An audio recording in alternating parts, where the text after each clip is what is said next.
드디어 이제 보아스가 룻과 결혼을 하고 아기를 낳게 됩니다. 이 모든 것은 룻이 정말 진주보다 현숙한 여인인 룻이 자신의 고향 땅과 친척 아버지 집을 떠나 그 모압 땅을 버리고 오로지 하나님만 붙잡는 믿음을 가지고 그 신앙으로 베들레헴에 따라왔기에 일어난 일이었죠. 이 모습은 우리가 어떤 모습을 연상하냐면 아브라함이 연상됩니다. 그의 본토 친척 아비집인 갈대아 우르를 떠나 가나안 땅으로 나아가는 아브라함의 믿음처럼 룻도 그랬다는 게 이게 떠올라요. 이 말씀이 그게 막 연상이 됩니다. 인간적으로 보면 갈대아 우르처럼 모압은 풍요로운 땅이고 그리고 안전한 곳이고 그의 친족들이 있고 친구들이 있는 곳입니다. 뭐라도 할 수 있는 곳입니다. 반면 베들레헴은 룻의 입장에서 보면 두려운 땅이에요. 왜냐하면 가장 배타적이고 가장 종교적으로 인종적으로 배타적인 이스라엘 백성들이 사는데 자기는 모압 여인이에요. 더군다나 신명기의 말씀을 보면 모압 사람들은 여호와의 총회에 들어가지 못한다라고 명령까지 내릴 정도로 모압 사람을 싫어하는 그 이스라엘 백성에게 나아가야 돼요. 얼마나 두려웠겠습니까? 롯은 이 모든 것을 감수하고 나오미를 따라 베들레헴으로 갑니다. 쉽게 말하면 예수 믿기 위해 세상 좋은 것을 다 버리고 따라 나선 겁니다. 예수 믿으려고 나아간 겁니다. 여러분, 그리고 아주 중요한 문장이 오늘 본문에 있는데요. 16절 말씀을 한번 같이 읽어볼까요? 16절 시작. 나오미가 아기를 취하여 품에 품고 그의 양육자가 되니. 여기서 중요한 단어가 아기라는 단어가 사실 굉장히 중요해요. 히브리어로 아기라는 단어는 옐레드라고 사용하거든요. 근데 이 옐레드가 룻기 4장에 처음 나온 게 아니에요. 룻기 1장에 나옵니다. 룻기 1장에 보면 나오미의 두 아들 말론과 기럐을 이야기할 때 두 아들, 그럴 때 옐레드라는 단어를 사용합니다. 1장에서는 아들로 번역했고 4장에서는 아기로 번역했을 뿐이지 히브리어로는 옐레드, 똑같은 단어를 사용합니다. 왜 그랬을까요? 성경 기자는 의도적으로 룻기 1장과 룻기 4장에 있는 나오미의 상황을 의도적으로 지금 비교를 하고 있는 겁니다. 룻기 1장에서 나오미는 하나님을 버리고 세상으로 나아갔죠. 결과는 남편도 죽고 두 옐레드, 말론과 기럐도 다 잃어버리고 텅 비어버렸습니다. 다 잃어버렸습니다. 그러나 이제 회개하고 하나님의 부르심에 순종하여 베들레헴으로 돌아왔을 때 하나님은 룻을 통하여 나오미에게 옐레드를 주십니다. 풍성하게 하셨습니다. 바로 그 은혜의 섭리를 대비하고 대조하기 위하여 이 옐레드란 단어를 사용하고 있는 것이죠. 룻기 1장에서 하나님을 떠나 옐레드를 읽고 룻기 4장에서 다시 하나님께로 돌아와 옐레드 아기를 안고 있는 그 나오미의 모습을 보면 저는 역사적인 인물 중에 렘브란트가 또 떠올라요. 렘브란트. 렘브란트는 그 바로크 시대 네덜란드 출신의 화가이지요. 그 빛의 화가다. 그래서 유명합니다. 근데 렘브란트가 이제 자화상을 많이 그린 걸로 유명해요. 그래서 사실은 이제 뒤에 좀 방송을 좀 할 수 있는 사람이 있으면 요거 사진을 탁탁 자화상을 이제 비교하면서 봐도 참 재밌을 텐데 그러지는 못하고 지금 탕자의 귀향만 올렸는데요. 아무튼 렘브란트는 자기의 자화상만 100여 점 이상 그립니다. 그리고 이 100여 점의 자화상은요, 그 시간대별로 그의 인생의 역경이 사실 잘 나타나 있습니다. 원래 렘브란트는 부잣집에서 태어나 넉넉한 집안에서 미술 공부를 했어요. 그리고 재능이 있어서 유명해지기 시작했습니다. 30대 초반에 벌써 엄청 유명해졌고요. 돈도 많이 벌었고요. 귀족 가문의 여자와 결혼도 하기도 했고요. 5층 대저택을 구입하기도 했습니다. 잘 나갔습니다. 그래서 그의 젊은 시절의 자화상을 보면요, 아주 자신만만해요. 옷도 아주 고급스러운 옷을 입고요. 그래 당당합니다. 그러나 인생 초반기의 성공은 렘브란트로 하여금 오만하게 만들었고 방탕하게 만들었고 자기 멋대로 살아가게 만들었습니다. 결국 30대 중반부터 위기가 오죠. 투자한 돈을 다 잃어버리고 아내도 죽고 자식 넷도 죽고 빚더미에 쌓이고, 그런데도 이 30대 중후반의 자화상을 보면요, 여전히 렘브란트가 내가 낸데 하는 이 교만함을 깨트리지 못한 모습을 나타내고 있어요. 여러분, 흔히 인생에 3대 비극이 있다는데 뭐예요? 초년의 성공, 중년의 상처, 노년의 가난, 그렇게 이야기하잖아요. 렘브란트가 딱 그랬어요. 초년에 엄청난 성공을 해요. 중년에 아내를 잃어요. 노년에 가난해요. 그리고 그의 유일한 아들이 하나 있었는데 그 아들마저 27살 때 그 아들이 죽어버립니다. 여러분, 점점점 이제 렘브란트의 자화상도 비참해지기 시작하고 초췌해지기 시작해요. 근데 참 재밌는 것은요, 이 자화상을 초췌해지는데도 렘브란트가요, 엷은 미소를 짓고 있어요. 돌았나 싶어요. 왜 그럴까요? 이 렘브란트가 정신이 이상해져서 그럴까요? 아니에요. 욥과 같은 모진 고난을 통과하면서 렘브란트는 끊임없이 성경을 배경으로 한 성화를 그렸어요. 렘브란트 인생에 몇 점을 그린지 아세요? 무려 850점을 그렸다고 해요. 근데 그 렘브란트의 그림을 보면요, 그가 얼마나 성경을 깊이 묵상했는지 알 수가 있어요. 엄청나게 성경을 읽고 묵상하고 그것을 자기의 성화에다가 드러낸 것이죠. 그 고난의 여정 속에서도 렘브란트는 성화를 그리면서 성경을 읽으면서 거기서 오는 신락 같은 위로로 옅은 미소를 지을 수 있었다는 거예요. 그러면서 어느 순간 렘브란트가 자신의 모든 교만이 다 깨지고 자신의 모든 욕망이 다 깨지고 하나님 앞에서 완전히 굳게 결단하며 회개했다는 것을 알 수 있는 그 그림이 있는데, 그 그림이 바로 여러분들이 보고 계시는 탕자의 귀향이다, 그렇게 이야기합니다. 제가 생각할 때 렘브란트의 가장 위대한 그림을 하나만 꼽으라면 저는 바로 이 그림을 꼽을 것 같아요. 인생의 말년에 모든 걸 잃어버렸어요. 심지어 남은 아들마저 죽어버렸어요. 다 잃어버리고 난 다음에 노년의 렘브란트는 마침내 주님께로 돌아오게 됩니다. 그러한 자신의 모습을 이 탕자의 귀향에다가 그려넣은 것이죠. 우리 그림을 한번 보면, 이게 방송으로 설교를 듣는 분들은 안타까운데 렘브란트의 탕자의 귀향이라는 그림을 함께 보면서 설교를 들어도 참 좋을 것 같아요. 현장에 나와 있는 분들은 그림을 잘 보이시죠? 네. 탕자의 아버지는 하나님을 상징합니다. 탕자의 아버지의 얼굴을 보시면 맥이 다 빠져 있습니다. 얼마나 아들을 기다렸는지, 그 인생의 고통과 피곤함과 역경이 그 얼굴에 다 녹아져 있습니다. 그리고 눈을 보면 거의 멀어 있어요. 사랑의 눈이 멀어버린 겁니다. 탕자가 얼마나 잘못을 했든지 몹쓸 짓을 했든지 그게 중요한 게 아니에요. 지금 회개하고 돌아왔다는 게 중요한 거예요. 탕자의 아버지는 단 한 번도 포기한 적이 없어요. 단 한 번도 사랑하지 않은 적도 없어요. 그 사랑의 눈먼 것을 그림에다 착하게 표현을 한 것입니다. 그럼에도 아버지는 두 손으로 아들을 굳게 감싸고 있죠. 다시는 이 아들을 잃어버리지 않겠다는 그 사랑의 의지를 표현하고 있는 것입니다. 그리고 아들의 모습을 보십시오. 다 떨어진 샌들, 그것도 왼쪽 샌들은 벗겨져 있어요. 발에는 굳은 살이 박혀 있어요. 누더기 옷이에요.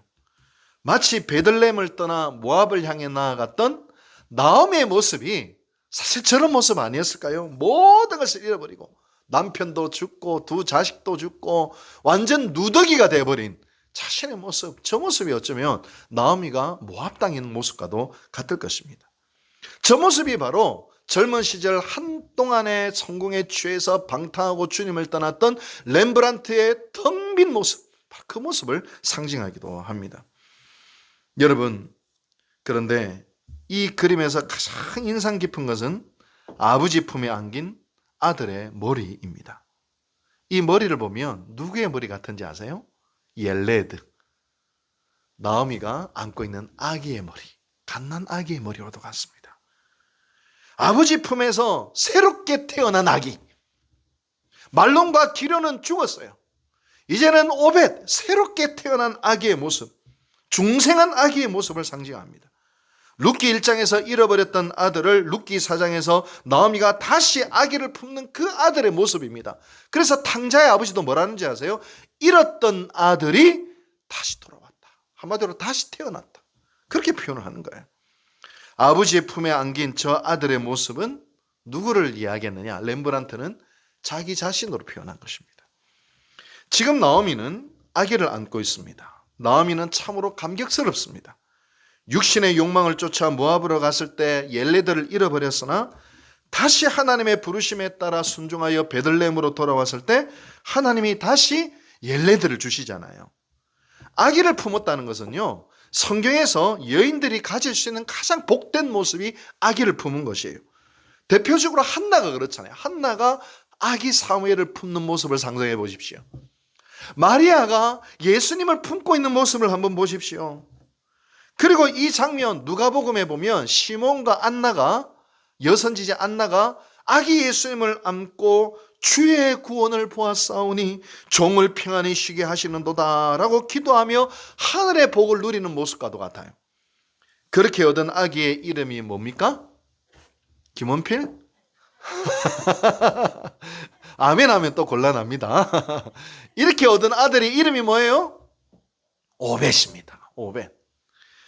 여러분 놀랍게도 이 이름을 지어준 사람이 또 누구입니까?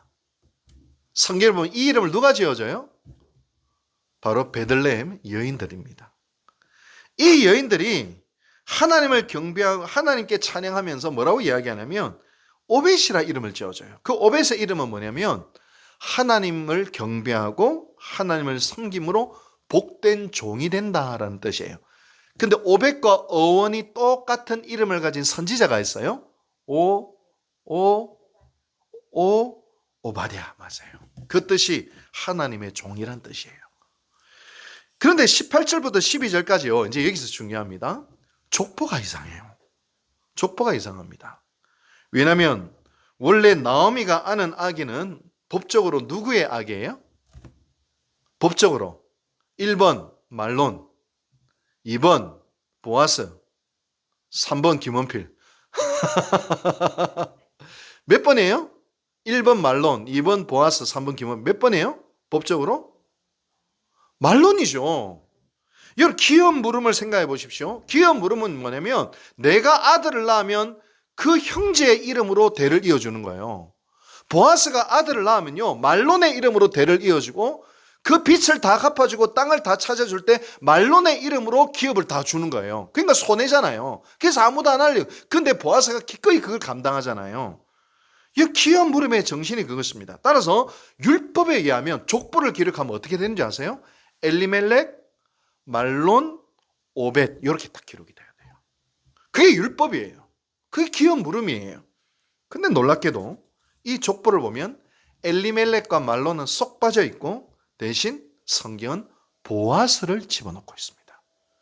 그리고 제일 먼저 유다와 다말 사이에서 난 아들인 베레스에서 시작되어서 보아스를 지나 다윗까지 마칩니다.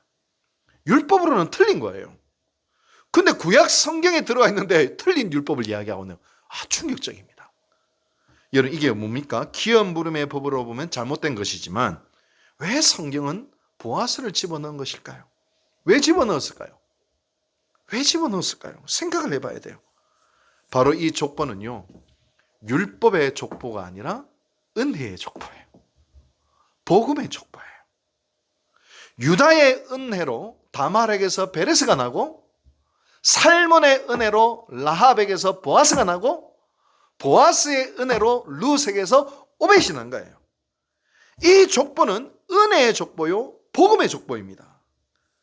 도저히 족보에 들어갈 수 없는 장녀, 기생, 이방인 마치 탕자와도 같은 이들을 받아주시는 용서해 주시는 이 은혜가 이 족보에 있는 거예요. 근데 여러분 더 충격적인 사실 이 족보에 우리도 있는 거 아세요? 여러분도 있어요. 마태복음 1장에 보면 족보가 나와 있는데 뭐라고 딱 족보를 쭉 아브라함부터 쭉 족보를 써놔요. 그리고 뭐라고 되어 있냐면 아브라함부터 다윗까지 14대요. 다윗부터 바벨론으로 이거하기 전까지 14대요. 바벨론으로 이거한 후부터 예수 그리스도까지 14대더라. 14대, 14대, 14대 아구를 맞췄어요. 근데요, 신학자들이 딱딱 셀라 보니까 바벨론으로 바벨론 이후부터 예수님까지 14대가 아니라 13대야. 한 대는 누굽니까? 예수 그리스도를 통하여 하나님의 은혜의 족보 안에 들어가게 될 하나님의 자녀된 우리가 바로 14번째 대다. 신학자들은 그렇게 이야기합니다. 얼마나 놀랍습니까? 그러나 이 족보는 우리가 무슨 보아서와 무슨 상관이 있어요? 혈통으로 무슨 상관이 있어요? 아브라함과 다윗과 무슨 상관이 있어요? 그러나 은혜의 족보 속에 우리도 들어가게 되는 것입니다. 여러분, 이 모든 것이 어디에서 이루어집니까? 영원한 고일이 되어주시는 예수 그리스도로 말미암아 우리가 하나님의 자녀가 되었다는 거예요. 이 모든 것은 어디서 이루어지느냐? 십자가에서 이루어지잖아요. 우리의 고일 되시는 주님이 그 죄빚을 다 갚아주시고 우리의 생명과 하나님 나라에 잃어버렸던 기업을 다시 되찾아주시잖아요. 하나님의 구속의 절정은 십자가입니다. 아담과 하와가 범죄함으로 말미암아 그 범죄에 대한 죄값을 지불해야 되잖아요. 구약에서는 짐승의 피로 죄값을 지불했어요. 자신의 욕망으로 기업을 잃어버린 죄값은 누군가 기업 물음으로 말미암아 그 값을 갚았어요. 하나님은 인간의 죄값을 다양한 방법으로 지불하게 하셨는데 그 죄값을 단번에 영원히 지불하신 사건이 바로 십자가, 고엘 되시는 예수 그리스도래요. 그래서 이사야 선지자가 이사야 43장 1절에서 뭐라고 이야기하는 줄 아세요? 하나님께서 이스라엘 백성의 죄값을 치르심으로 고엘이 되셨다. 할렐루야. 십자가에서 사지를 찢으시고 피 흘리심으로 말미암아 단번에 영원히 우리의 죄값을 치르심으로 말미암아 우리는 바로 하나님의 열레드가 되고 하나님의 자녀가 되고 14번째 대를 이어가는 자들이 됐다는 거예요. 이 은혜의 날개로 하나님은 우리를 품어주십니다. 여러분, 오늘도 우리는 룻처럼 이 세상 헛된 것을 다 내려놓고 믿음을 비쫓는 삶으로 나가야 합니다. 여러분, 여전히 우리가 서 있는 곳은 어디입니까? 모압 아닙니까? 하나님보다 이 세상의 것들이 더 좋아서 끊임없이 나의 24시간과 나의 일주일의 삶은 세상 것으로 채우고 있는 것은 아닙니까? 여전히 내 발걸음은 내가 보기에 좋아 보이는 것을 먹고 그것을 향하여 나아가는 삶은 아닙니까? 여전히 주님은 나에게로 나오라 하지만 모압 땅에 머물러 여기에 뭐가 있다라고 착각하고 있는 인생은 아닙니까? 점점점 주님으로부터 멀어지고 있는 것은 아닙니까? 문득 돌이켜보니 하나님이 도대체 어디 계시는지 오리무중한 그런 상태는 아닙니까? 오로지 하나님의 이름은, 내 신앙은 내 욕망을 위하여 하나님을 이용만 하고 있는 것은 혹 아닙니까? 이제 하나님께로 돌아갑시다. 룻처럼 돌아갑시다. 이제 내 삶을 돌이켜보면서 하나님이 싫어하는 것들을 이제는 제거하고 단절하고 하나님이 기뻐하신 걸 선택하고 오늘도 하나님부터 멀어졌다면 다시 하나님께로 우리의 얼굴을 돌이키면서 주님의 긍휼을 구하며 나를 열레도로 안아주시는, 갓난아이처럼 나를 안아주시는 그 주님의 품에 안기는 이 수요 예배 자리가 되기를 원합니다. 주님 계신 곳, 은혜의 자리, 말씀이 들려오는 곳을 향해 다시 나아가십시다. 순종의 자리로 나아가십시다. 거기서 룻처럼 텅 빈 인생이 아니라 하나님으로 인하여 가득 찬 인생을 오늘도 살아가는 결단이, 믿음의 결단이 오늘 우리 가운데 있게 되기를 바랍니다. 거기서 우리는 구원의 노래를 부르게 될 것입니다. 이제 룻기가 끝났습니다. 그동안 룻기의 은혜에 동행해 주신 성도 여러분들께 감사드립니다. 다음 주부터는 사도행전 성경부가 8주 동안 있습니다. 똑같은 시간에 우리 1시간 정도 있거든요. 또 다음 주까지 이제 신청을 하니까 주위 분들에게도 권유하셔서 우리가 이 사도행전의 은혜로 우리가 더 나아갈 수 있게 되기를 바랍니다. 함께 기도하시겠습니다.